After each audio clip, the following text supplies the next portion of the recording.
Hello and welcome to week 6 of the PAF podcast.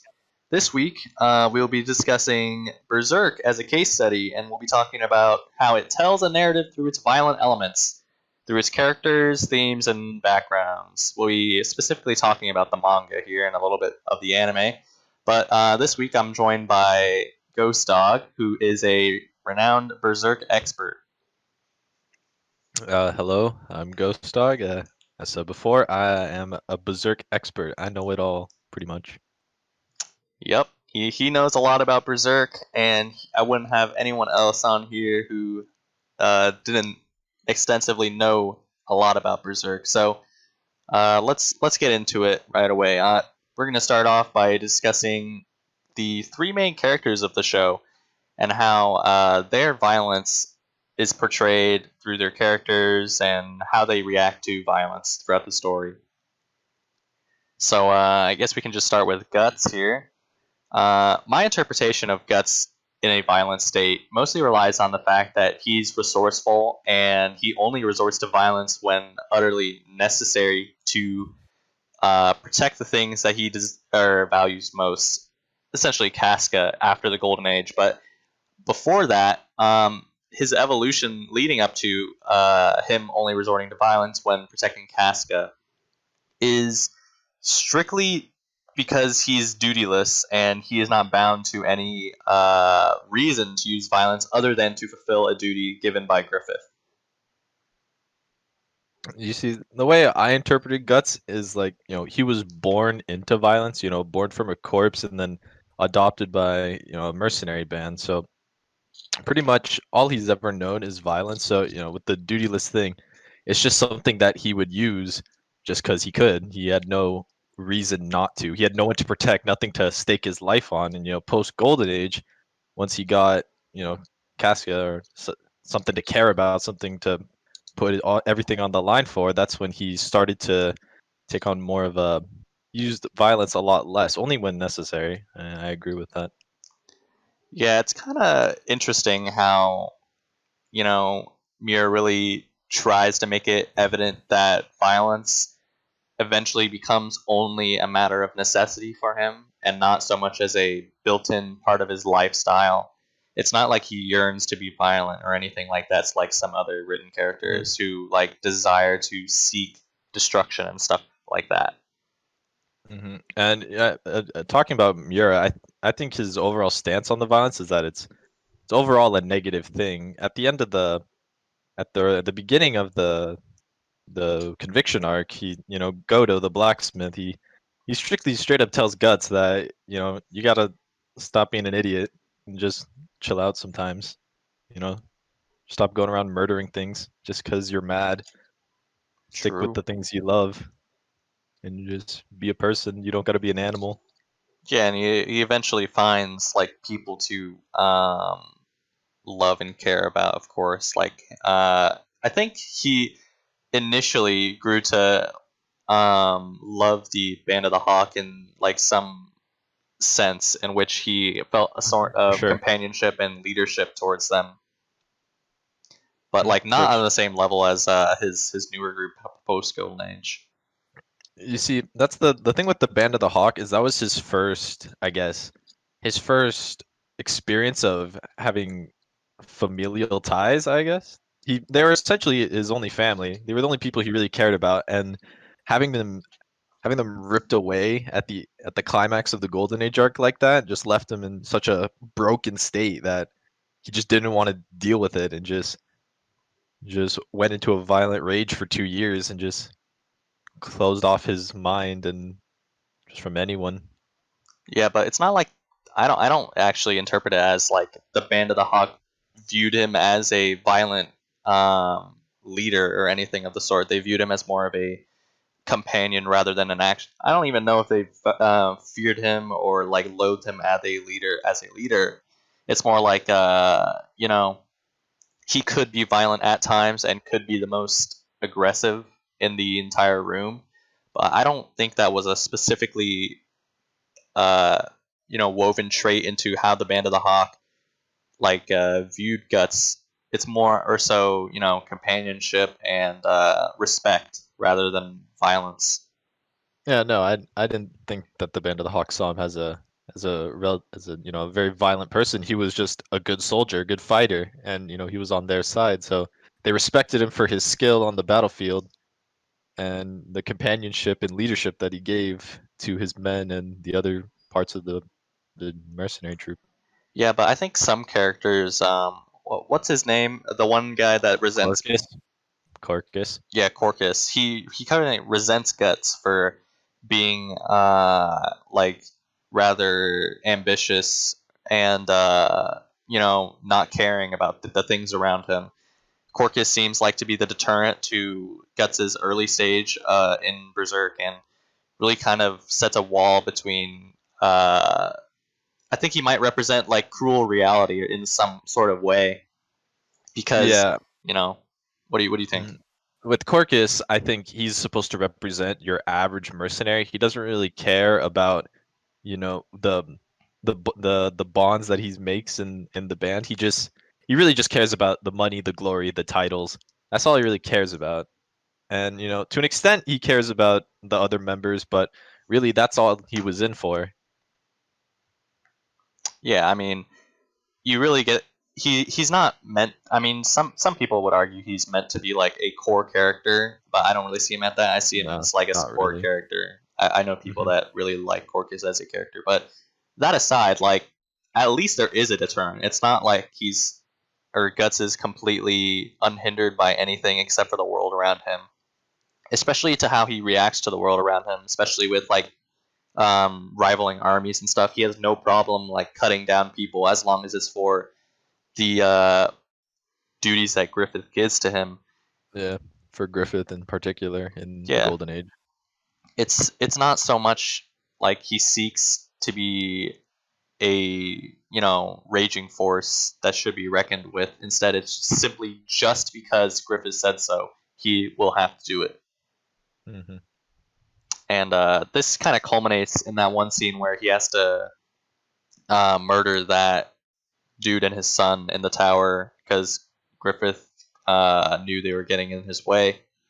And I think that's where he reaches a hollow realization where, in some sense, he sees the true brutality in how he utterly just doesn't realize the gravity of violence within his own hands and stuff like that. You see, the way I interpreted that scene is it's more like he realized that he is perpetuating the cycle of violence. He saw himself in Lord Adonis, the kid that he killed, because he grew up in a very violent in a very violent environment as a kid, and he saw himself, and yeah, like you said, he came to the realization that he's just perpetuating the cycle of violence, and he's not helping it. Yeah, and obviously this is strictly it simply should be like detailed in his nature, like as a violent man because of his environment around him, but it's kind of furthered by what Griffith really implants into his head as right and wrong, essentially, because he kind of receives a lot of morals and definitions of war from Griffith and how he carries out leadership and stuff like that, and that's how he kind of shapes himself to be a better leader in that sense, Hmm. using violence as only a means of propelling yourself ahead of the competition, essentially. To the top. And I think that's a kind of a good leeway into talking about Griffith and how he uses violence and how narratively it kind of creates development for himself, as because he doesn't seem like a violent person. Even though Guts's design kind of represents sort of a beat up, violent man, Griffith is kind of the opposite, but he seems to have the most violent tendencies out of everyone. You see, with Griffith, he's willing to do whatever it takes to win, right? So Yeah. nothing is on the line for him. Whatever it takes, literally whatever it takes to get him to fulfill his dream is what he'll do. So violence to him is just really just a tool for him to use. And the thing that I like about Guts and Griffith's character design in particular is they're meant to be misleading as a reason. Griffith is realistically the most violent character in the story, simply because he's willing to do what it takes, no Yeah, matter what. Where Guts he'll hold he'll back. He hesitate. won't. Yeah, Yeah, he'll always hesitate. Where Griffith doesn't, and that's what makes Griffith such a dangerous person because of that reason. but I still don't think Griffith essentially is like a cold blooded killer. It's only for to fulfill the dream, right? No, It's yeah, not at all. literally just for the dream. He still feels bad about it, but he puts the he puts the feeling of sadness below his his eagerness to fulfill his dream. As a leader, Griffith is constantly reinforced throughout the manga as like the sole definition of like influence and power over your troops, people, and friends around you because he's so um, utterly charismatic. Even though he doesn't say much, he speaks volumes just because of how he appears. Hmm. You see, Griffith in the manga and in the I believe the 1997 anime, he's very manipulative, right? He'll do things to send a message, right? Where Guts just kills to survive. That's kind of his whole shtick. He kills solely to survive. Where Griffith, he'll commit atrocities just because it benefits him. Like when he burns the queen in her castle, he Yep. and I think you could also say, when he assassinates the general as well, and he sends Guts to do that, that was also more to send a message, like, don't fuck with him. But Where what does that Guts, say about his like deep yeah, like inner desires and character himself? I don't know, he just doesn't care. He's willing to do what it takes, and that's why, yeah, he's dangerous because of that. Well, obviously, it's more than like he'll do what he thinks that will further his goals to achieving his dream. I think it's more like he sees an outlet for human nature to shine through his actions too. And allow me to explain what I mean by this. He kind of exploits human flaws and he exploits how humans perceive For one sure. another to, like you said, he's manipulative and he exploits Hmm. the naiveness of humanity to get what he wants, especially how allows himself to become a sort of personal plaything for that one count, or to gain Hmm. money for his army. I forgot the count's name, but uh, Uh, you it's know he knows that humans are steeped in desire and a will to succeed, and he kind of knows that, and so he'll take actions in order to further that as well as his dream. It might even be his dream is his primary goal, but obviously I think his secondary goal is you know influencing the people around him and really creating the outside persona that everyone knows him as, while harboring an inner persona that might be a little bit more daunting for people to truly know him as. hmm. With Griffith, I don't know. He's a very like he's manipulative, but I'm not like okay. It's very hard to talk about Griffith because there's a big debate whether you want to consider Griffith the same person as he was post Golden Age. Okay, but Because what's your interpretation of it?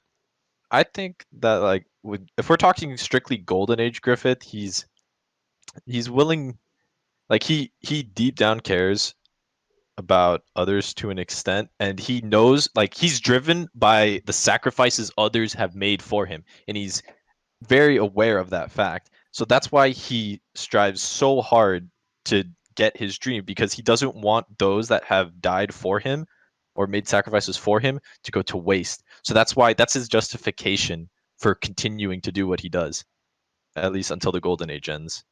Okay, and I think in the early parts of his domination through the Golden Age arc, he obviously utilized more uh, personal relationships, like with Guts and Casca. We haven't even talked about Casca yet, but we'll get to her in a sec. But um, essentially, like in the beginning, he used Casca as a sort of martyr for his revolution, and since she views him as such like a godlike figure, she has no reason not to believe anything he says, and to have that type of loyalty speaks volumes to the actions that he commits, especially because all of them are pretty heinous. The actions and ways he views the world are all extremely heinous and pretty dark for normal people to harbor.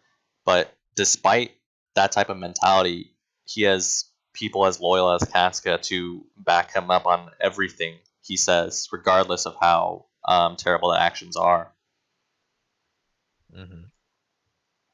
Like the with Casca, it's this is just another example of his manipulation. Or maybe I don't know if he was intentionally doing it because he rescued her when she was such a young child, but she didn't. He didn't rescue her. He gave her the tools she needed to save herself, and that's why she puts so much faith into Griffith because he was essentially her savior, and that's what he's. I guess he's trying to enforce that idea amongst the people in general. Overall, that's what he wants. He wants to be the savior of Midland. But he gives Casca the sword to defend herself.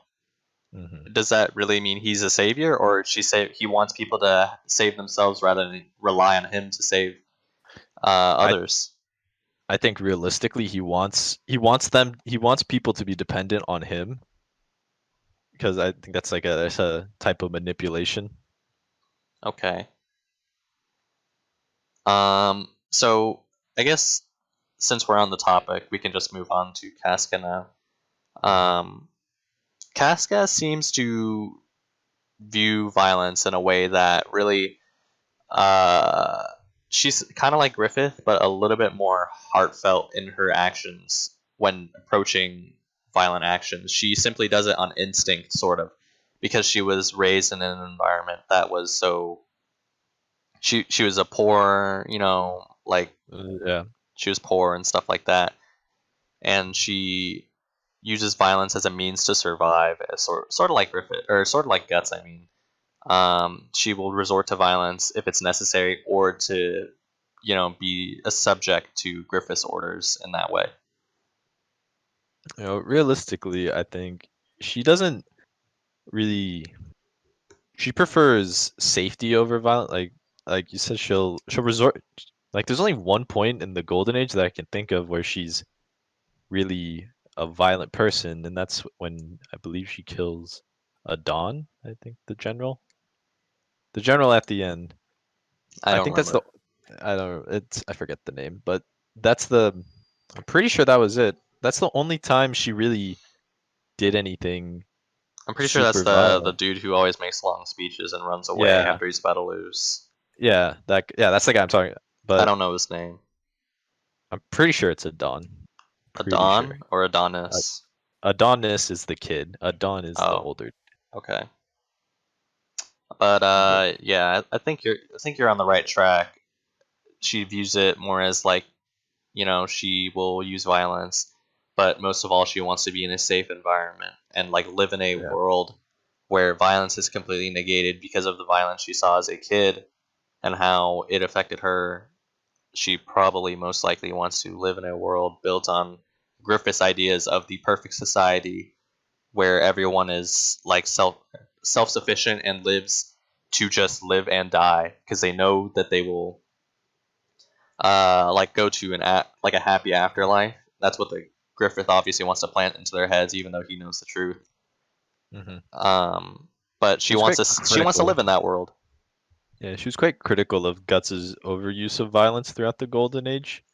You remember she was always kind of just mad at him for doing Guts things, I guess. Just, risking his life for really no apparent reason. Yeah, but that's kind of in his character to be Yeah. recklessly violent and stuff like that. It's sort of the element of his nature. I don't think there's a lot of like depth per se to Casca on the topic of violence in that sense. Yeah. It's more Guts and Griffith in that Guts and way. Griffith. But the dynamic certainly is there, and how they all Mhm. view the world certainly as a different place, each of them harboring certain ideas, is quite interesting to look at. But now I suppose it's a good time to move on to the themes that are portrayed through violence, and in that sense, I think death is a pretty overarching, uh, you know, common recurring idea throughout the series, and how Only a people, little. Only a yeah, little. only a little, people die all the time in Berserk, and sort of it's overlooked as a that one quote that Guts has, "You were just a stone in my way," is something like that. I don't remember the Hmm. exact thing.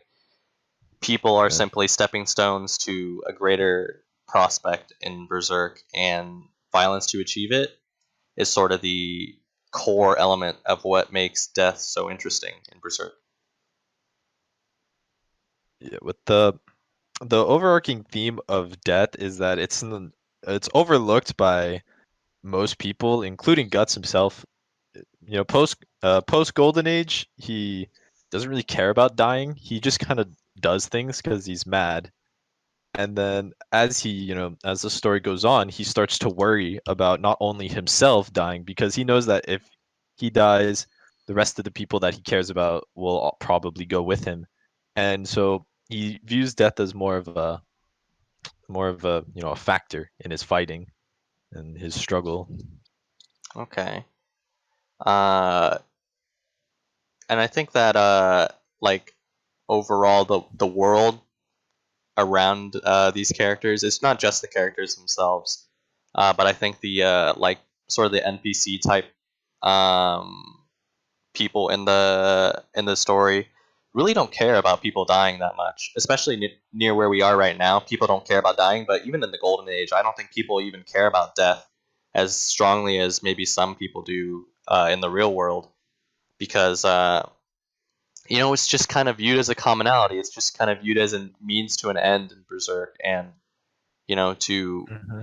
live in a world dominated by evil men and monsters, it's kind of not strange to see that actually people view death as a sort of freeing, idea that they can escape from a world of violence and escape from the horrors of reality, and instead move to a better afterlife, even though they have no idea what that afterlife looks like. They just hope that it looks or and can be as what they expect. Hmm. So with the violence that follows Guts post Golden Age is, how do I want to say this?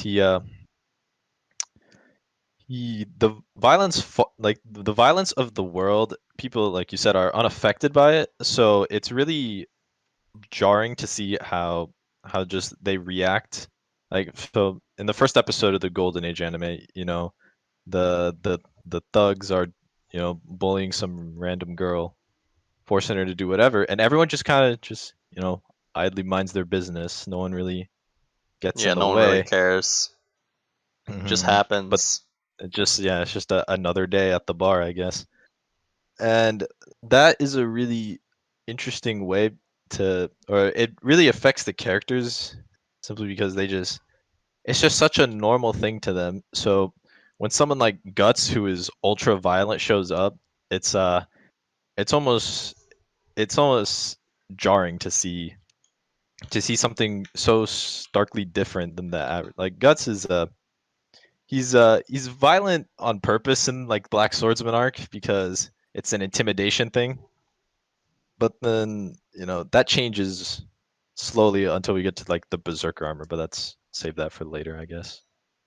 And I think at the point, like in the Golden Age, Guts is really trying to find a sort of family to relate to, and since he's only known one thing his entire life, which is survive or die, essentially, and use violence as a means to survive, he tries to find another, I think, purpose as to how to approach life, and I Mhm. think that's a theme actually to for Guts to find purpose in the world around him, Oh, because for it sure. seems completely desolate and bleak That's what compared. the that's what I see the irony of the Golden Age arc is that Guts He, throughout his life up until then, had no desire, no drive, no goals in life, and essentially he was forced upon one, and that's just what he has to do now. It's his only goal. He didn't ask for it, but that's what he was given. But the commonality between that when he was purposeless and still got a purpose forcefully is he still had to use violence. Nothing changed. Nothing really changed for him except that he's like got new people he's around and like a more constant stream of influence. But aside from like the more personal or the less personal things, he's simply the same person yet slowly being influenced by the people around him, which is probably a good thing. But turns out to be bad after Golden Age. But uh, it's sort of interesting to look at, especially because he's not that charismatic. He's not like an outwards character that really expresses his feelings. He's just internalizing a lot of his emotions and stuff like that compared to more outward characters, of course. hmm I kind of want to move on to the Berserker armor because I have a little bit to say about Yeah, that. go ahead. All right, so the Berserker armor, the thing that makes it such a cool, essentially power up, is that it's not just a strict power up in your average like Shonen or Seinen series. There's a give and a take to the Berserker armor. It has a physical toll on him. It has it like with his hair, right? Yeah. His hair goes part of his hair goes white, and he even talks about slowly losing vision or taste, and his fingers will slowly vibrate. So the armor itself takes a toll on him, but it allows him to go all out in his violence. It allows him to just become a literal animal and just kill things without thinking, and it's even shown in the manga how he can't even distinguish between friend or foe when he's in that berserker state, and it's overall seen as a bad thing. He shouldn't be doing that. He tries to resist the urge to go full berserker mode multiple times throughout the manga, like when he's dueling Serpico, or whenever his companions are somewhat close, he always tries to resist that urge to just let loose and just go berserk essentially.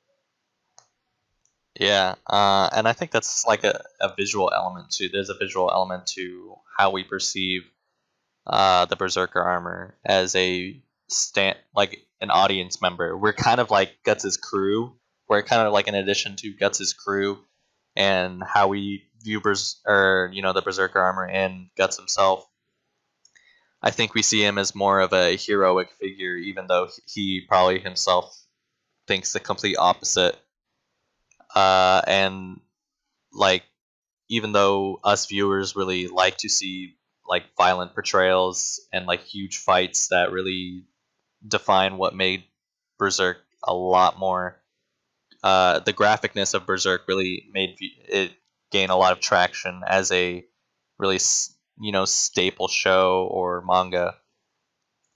It sort of kind of takes away from what Guts's true nature is and how visually is represented. That he does not want to be a violent figure, but you know, the audience themselves wants to actually see that, which is contrary to him, of course.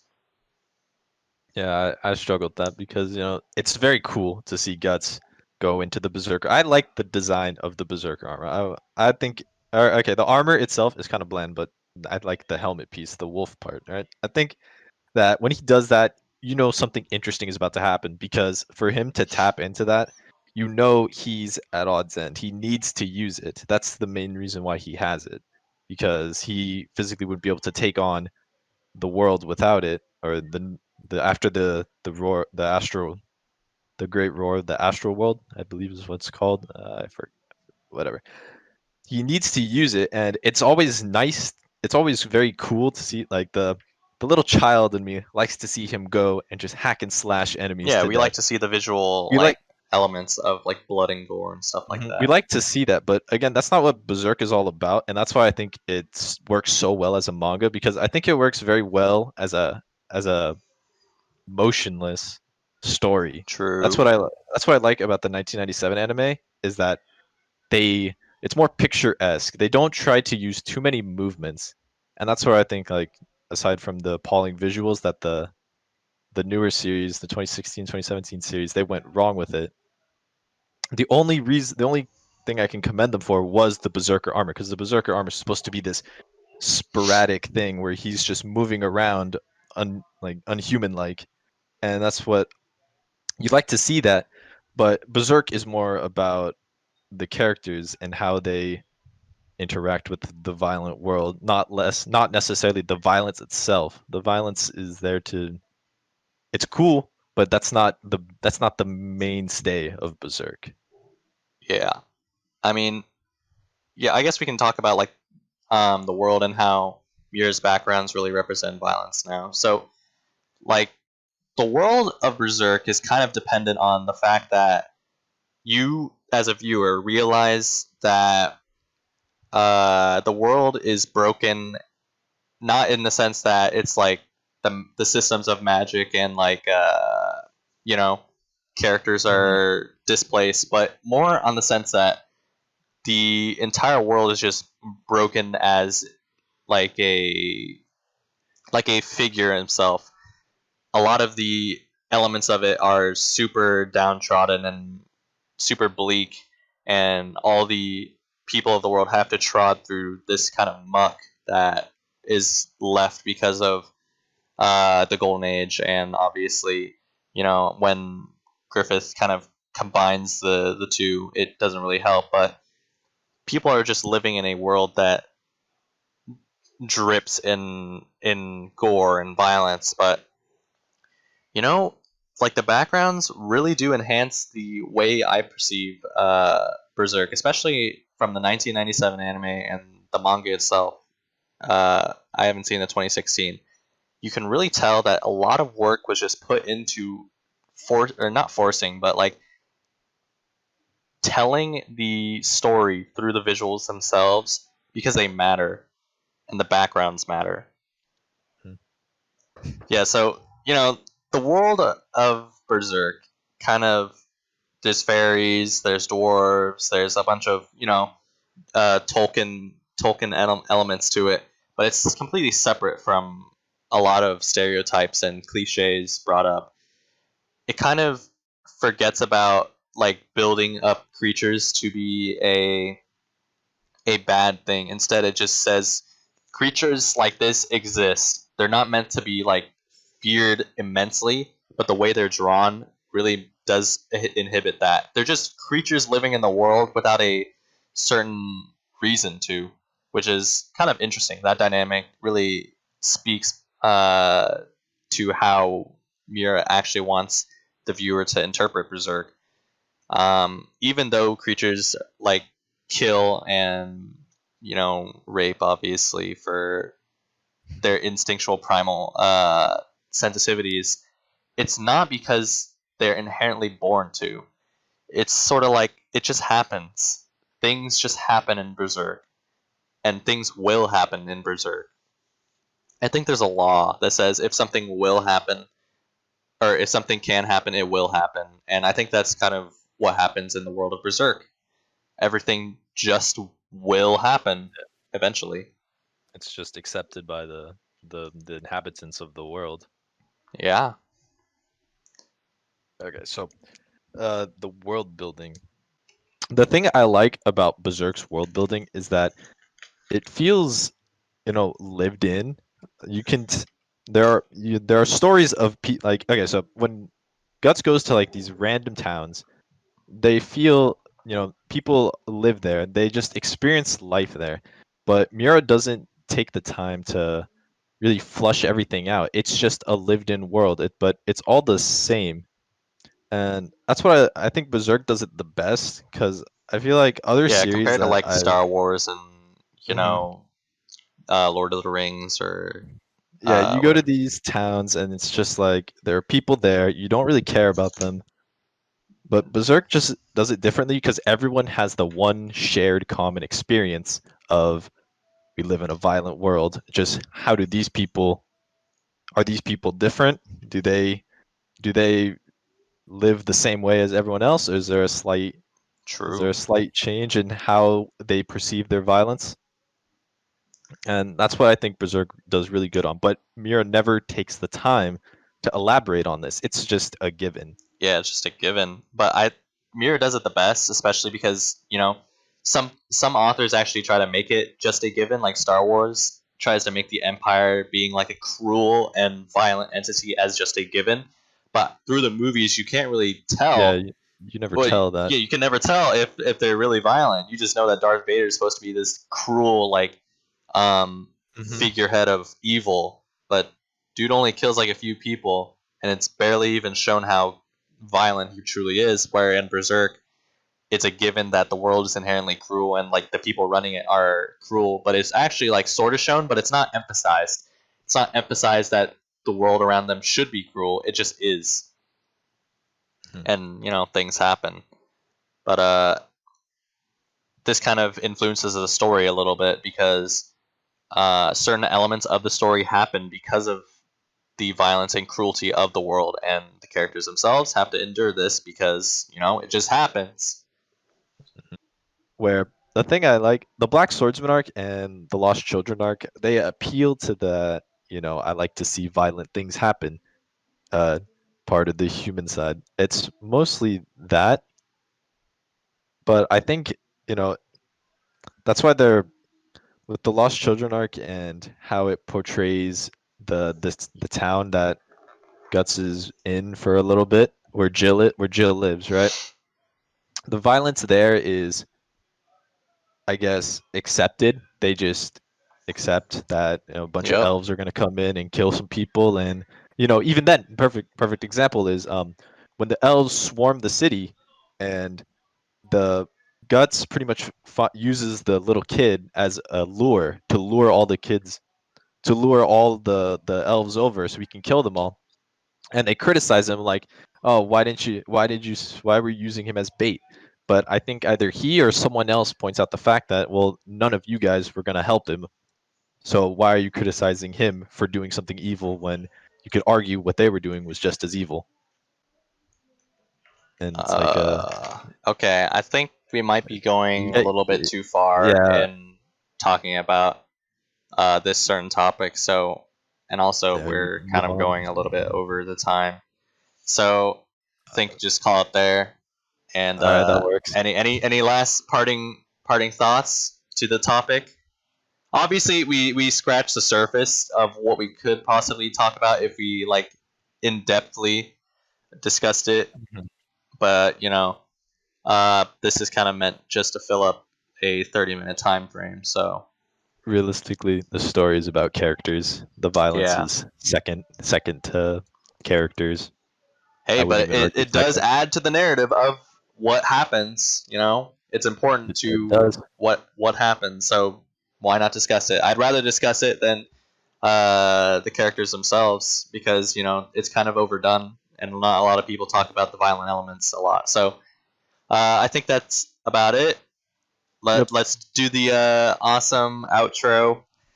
Thank you, Ghost Dog, for joining me this week. It was a pleasure to have you talking about the Berserk I tried my hardest. to be the hype man of Berserk. Yep, and Yep. yep. Yep. I will see you guys next week. Thanks.